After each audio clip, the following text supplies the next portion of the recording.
Hello, my rubber hearts.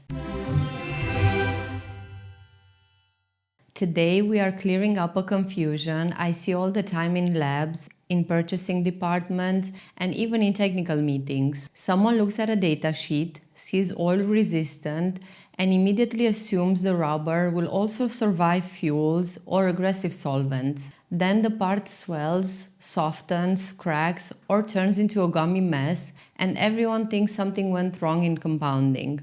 Nothing went wrong. The assumption did. Oil resistance and fuel resistance are related, but they are not the same thing. And the difference comes from something very simple: the liquid itself. Let's start with oils. When you see oil-resistant rubber, you're usually dealing with NBR or HNBR or ACM. These polymers were designed to resist non-polar or lightly polar oils. Think hydraulic oils, gear oils, lubricants, or engine oils. These fluids sit in the middle of the polarity scale.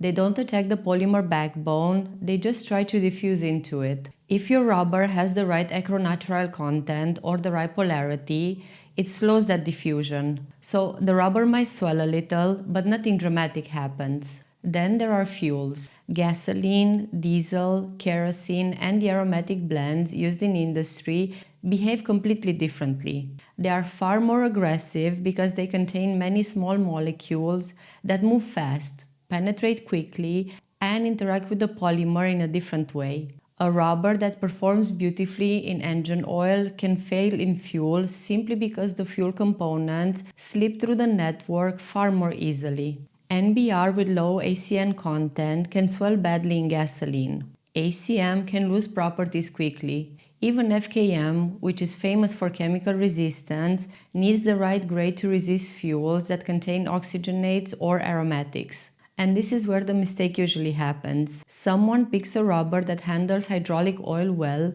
and expects it to survive gasoline. But gasoline doesn't behave like oil in the rubber. It behaves like a hot knife looking for soft spots in the network. It finds them and it fills them fast. Now let's add solvents to the mix. Solvents are another category completely.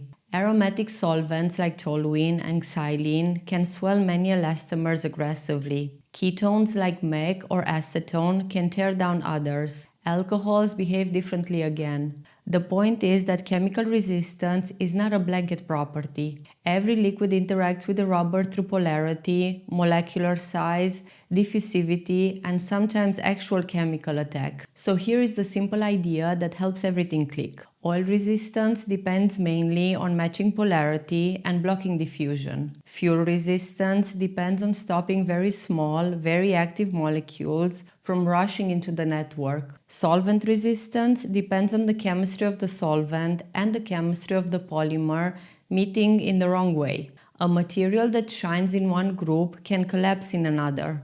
This also explains why swelling tests matter so much. A single 30-minute immersion in actual fluid you plan to use tells you more than any datasheet. You weigh the sample before and after, measure its dimensions, then look at the hardness and tensile properties. If it survives the short immersion without growing, softening, or cracking, you know you're on the right track. If it behaves badly, you don't fight the data. You change the polymer.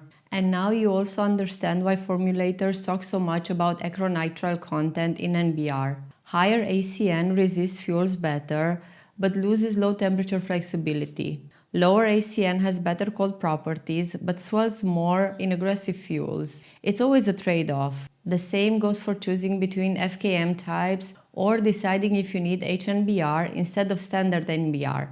The liquid decides what your polymer should be. So the next time you see oil resistant, don't assume it means fuel resistant.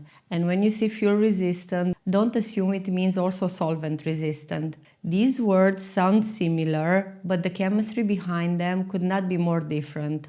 That's your myth busted for today, my rubber hearts. And now that you know how to read these labels with a trained eye, the next time you pick a rubber for a seal, hose, gasket, or any fluid handling part, you'll think about the liquid first, not the datasheet word that looks close enough.